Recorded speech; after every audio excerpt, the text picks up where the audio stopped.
کہانی لکھی تھی بہت زمانہ پہلے, تصوراتی کہانی ہے, سن لے, کچھ لوگوں کو بڑی ناگوار گزریں گی, لیکن آج کی مجلس کیونکہ ویسی تلخ ہو گئی ہے, مسجد علمی رہیج کہاں, اس بدبخت کی سن کے تو ویسی دماغ وہ ہو گیا ہے بوجھل, تب علمی مجلس رہی بھی نہیں, علمی بات ہوں گی تو میں علمی بھی کروں گا.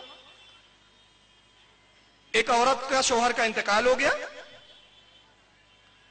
اب جب انتقال ہوا تو وہ اس کا اکلوتا بیٹا, تو بیوہ نے سوچا کہ لڑکا بگڑ جائے گا, تو اس نے کیا کیا, اس کو بچے کو اٹھایا اور اہل حدیث کے مدرسوں میں لے جا کے ڈال دیا, عالم عالم بنے گا تو اچھا رہے گا, مدرسے میں ڈال دیا. بچے کو تاکید کی اس وقت تک گاؤں میں نہ آنا جب تک پورا عالم نہ بن جانا, پوری چادر آدر اوڑھ لے تبھی آنا. بچہ پڑھتا رہا, جب بھی خط لکھتا امی کو میں آنا چاہتا ہوں, لوگ کہتی نہیں بیٹا تم قابل بن جاؤ, گاؤں والوں کی نگاہ میں تم معزز بن جاؤ تب آنا. بچے نے عالم کا کورس مکمل کیا, مفتی کا کورس مکمل کیا, کہا امی اب تو میں مفتی ہو گیا ہوں, فتوا دیتا ہوں, اب میں گاؤں آ سکتا ہوں. کہا بیٹا اب تو قابل ہو گیا, لوگ اب تجھے عزت سے دیکھیں گے, اب آ. گاؤں میں آئے, لوگوں کو پتا چلا بھائی گاؤں کا اکلوتا عالم ہے, اس سے پہلے کوئی عالم بنا ہی نہیں تھا, کوئی مفتی ہوا ہی نہیں تھا. بڑا شاندار استقبال کیا, گاؤں کی سڑکیں گلیاں سجائی گئی, عالم صاحب آئے, استقبال ہوا, واہ واہ بڑی ماشاءاللہ. اتفاق سے شب برات کا دن آیا.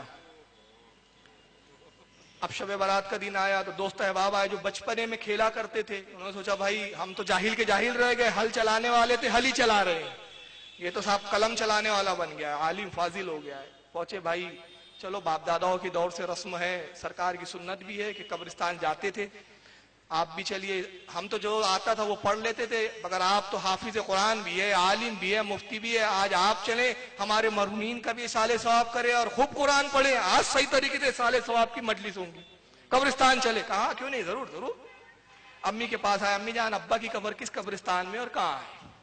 کہا بیٹا جانے دو, کیا بات ہے, ابا کیوں یاد آئے؟ نہیں نہیں امی آپ نے بچپنے سے مجھے بتایا نہیں, ابا کا انتقال ہو گیا تھا, آپ نے مجھے بچپنے سے ہی مدرسے میں بھیج دیا. امی بتائیے ابا کہاں ہے, ابا کہاں ہے, ابا کہاں ہے؟ بڑھیا ٹالتی رہی, یہ اڑ گیا, اس کو شک ہوا آخر بات کیا ہے, پوری زندگی گاؤں آنے نہیں دیا, پوری زندگی ٹالتے رہی, اور پھر عالم یہ ہے کہ باپ کا نام بتاتی ہے, نہ پتہ بتاتی ہے, نہ قبر بتاتی ہے. غصے میں آیا, کہا ماں بتا ورنہ یا تو اپنا کچھ بگاڑ لوں گا یا تیرا کچھ بگاڑ دوں گا, بس ضبط کا مادہ ختم ہو گیا, بتا میرا باپ کی قبر کہاں ہے. تو ماں روتی ہے, کہتی بیٹا تیرا کوئی باپ ہو تو بتاؤں. مسئلہ یہ ہے کہ جوانی تھی, حسین و جمیل تھی, لونڈے آجو باجو گھومتے تھے, ایک لونڈے کی نظر مجھ پہ پڑ گئی, میں بھی اس پہ فدا ہو گئی, منہ کالا کیا, تو آیا, وہ تو دھوکہ دے کے بھاگ گیا. لوگ مجھ پہ لان تان کرتے تھے, تو میں نے کہا عزت بنانے کا ایک ہی ذریعہ ہے, اپنے بیٹے کو عالم بنا لو. مدرسہ بھیجا, تجھے عالم بنایا, اب لوگ کم سے کم تیری وجہ سے عزت سے دیکھتے ہیں. بیٹے کو بڑا افسوس ہوا, جس دن لوگ اپنے باپ دادا کو یاد کرتے, آج ہی پتہ چلا کہ اپنا کوئی باپ ہی نہیں ہے. دوستوں نے آواز دی, میاں چلیے مفتی صاحب چلیے, ہم تیار ہیں. اب بادل ناخواستہ چل پڑا, گیا. دوستوں نے کہا بھائی فاتحہ, تو کہا یار سر میں درد ہو رہا ہے, موڈ ٹھیک نہیں, جیسا تم دیتے تھے جیسا کرتے تھے کرو یار, تم ہی لوگ سب کرو, تم ہی قبروں پہ جاؤ. بہت دوستوں نے اصرار کیا, نہیں, اس نے اب پورا صدمے میں تھا بھائی, یہ ٹالتا رہا. دوستوں نے کہا اچھا ٹھیک ہے آپ یہاں تشریف رکھو, ہم جیسا کرتے رہے ویسی. سارے دوست احباب اپنے اپنے باپ داداؤں کی قبروں پہ بکھر گئے, کوئی درود پڑھ رہا ہے, فاتحہ پڑھ رہا ہے, یہ دیکھ رہا ہے, چل رہا ہے. سب کے باپ میرے باپ کا پتہ نہیں ہے, سب کے باپ میرا باپ نہیں ہے, سب کے باپ میرا باپ نہیں ہے. تاؤ میں آیا, غصے میں آیا, مدرسہ پہنچا اور فتویٰ دیا, قبر پہ جانا شرک, قبروں کو اٹھانا جائز. اگر میں اپنے باپ کی قبر پر نہیں جا سکتا تو کسی کو قبر پہ جانے نہیں دوں گا. یہ معراج ربانی خبیث تھا, کہا مزار کو ڈھا دو, تو اب کس کو بھی کہتے ہوئے سنو مزار پہ جانا ناجائز, لڑنے کی ضرورت نہیں, کہہ دینا ابا کا پتہ نہیں ہے. سمجھ میں آ گئی بات, قبر پہ جانا جائز نہیں, اچھا ابا کا پتہ نہیں ہے.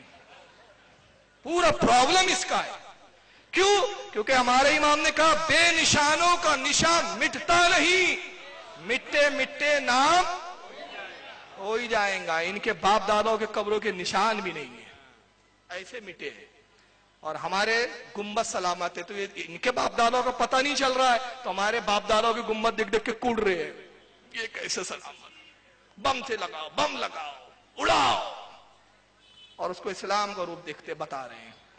تو 3 حال سے خالی نہیں. اب یہ میں نے تو کہا کہ حالات اور گفتگو سے پتا چلتا ہے کہ کون حرامی ہے. مہراج ربانی کو بھی اقرار ہے, سن لیجئے انہی کا اقرار.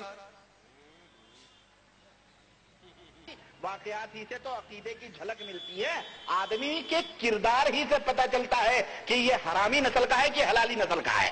آدمی کے کردار ہی سے پتا چلتا ہے کہ یہ حرامی نسل کا ہے کہ حلالی نسل کا ہے. پتا چل جاتا ہے. تو ایسے واقعات سے پتا چلتا مدعی لاکھ پہ بھاری ہے گواہی دے. آدمی کے کردار سے ہی تو پتا چلتا ہے حرامی نسل کا ہے کیا. چل گیا بیٹا مہراج, تیرے بارے میں ہم کو سب پتا چل گیا, پورا نسب کھنگال ڈالے ہم نے تیرا یہاں سے وہاں.